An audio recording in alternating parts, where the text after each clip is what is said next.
سال 1930 نازی اتحادیوں نے یورپ بھر میں یہودی علاقوں پر قبضہ کرنا شروع کر دیا تھا، جس کے نتیجے میں بہت سے لوگ امریکہ فرار ہو گئے۔ ان نئے آنے والوں میں سے ایک البرٹ آئنسٹائن بھی تھا، جو سال 1933 میں امریکہ آئے تھے۔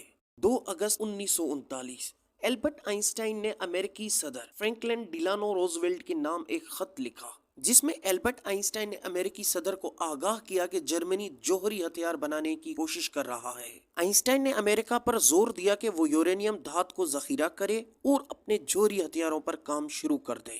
البرٹ آئنسٹائن کے خط سے پہلے سال 1938 میں نیوکلیئر فشن کے دریافت ہونے کے بعد ایک خفیہ مشن شروع کیا گیا تھا، جس کا نام تھا دی مین ہیٹن پروجیکٹ۔ نام نہاد مین ہیٹن پروجیکٹ اتنا خفیہ تھا کہ امریکی نائب صدر کو بھی اس کے وجود کا علم نہیں تھا۔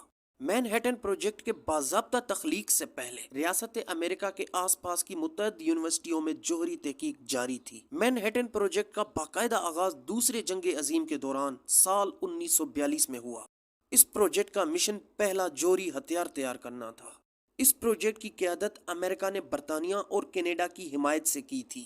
سال 1942 سے 1946 تک یہ منصوبہ U S army corps of engineers کے میجر جنرل لیسلی گرووز کی ہدایت پر چل رہا تھا۔ Nuclear physicist Robert Oppenheimer Los Alamos laboratory کے ڈائریکٹر تھے، جس نے پہلے جوہری بموں کو ڈیزائن کیا تھا۔ جیسا کہ اس منصوبے کی سربراہی لیسلی گرووز کو سونپی گئی تھی، گرووز نے یہ فیصلہ کیا کہ اس پروجیکٹ کی شروعات مین ہیٹن ڈسٹرکٹ سے ہوئی ہے، اس لیے اس کو مین ہیٹن انجینئر ڈسٹرکٹ یا پھر مختصر طور پر مین ہیٹن پروجیکٹ کے نام سے جانا جائے۔ اس پروجیکٹ کی سب سے بڑی پہلی فنڈنگ دسمبر میں ہوئی، جب صدر روزویلٹ نے $500 ملین کی ابتدائی الاٹمنٹ کا حکم دیا۔ پروجیکٹ کا ہیڈ کوارٹر جلد ہی واشنگٹن ڈی سی منتقل کر دیا گیا، جبکہ پروجیکٹ کی متعدد جگہیں ملک بھر میں بکھری ہوئی تھیں۔ مین ہیٹن پروجیکٹ کے ہتھیاروں کی تحقیق کی لیبارٹری لاس الاموس نیو میکسیکو میں واقع تھی، جسے رابرٹ اوپن ہیمر کی ہدایت کے تحت لاس الاموس لیبارٹری بم کی بقیہ تحقیق اور تعمیر کا بڑا حصہ انجام دے گی۔ مین ہیٹن پروجیکٹ کی ایک اور اہم سائٹ اوک رج ٹینیسی میں واقع تھی۔ اوک رج ٹینیسی یورینیم کی افزودگی کے پلانٹس کا گھر تھا۔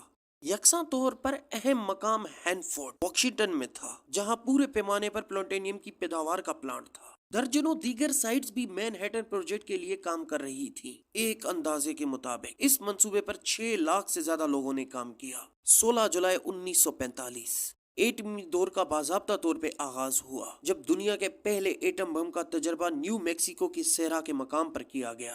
6 اگست 1945 امریکہ نے اپنا پہلا atom bomb Little Boy Hiroshima پر گرایا، جس کے نتیجے میں 80,000 لوگ ہلاک ہوئے اور جبکہ 80,000 لوگ زخمی بھی ہوئے۔ 3 دن بعد 9 اگست 1945 ناگاساکی پر دوسرا ایٹم بم فیٹ مین گرایا گیا۔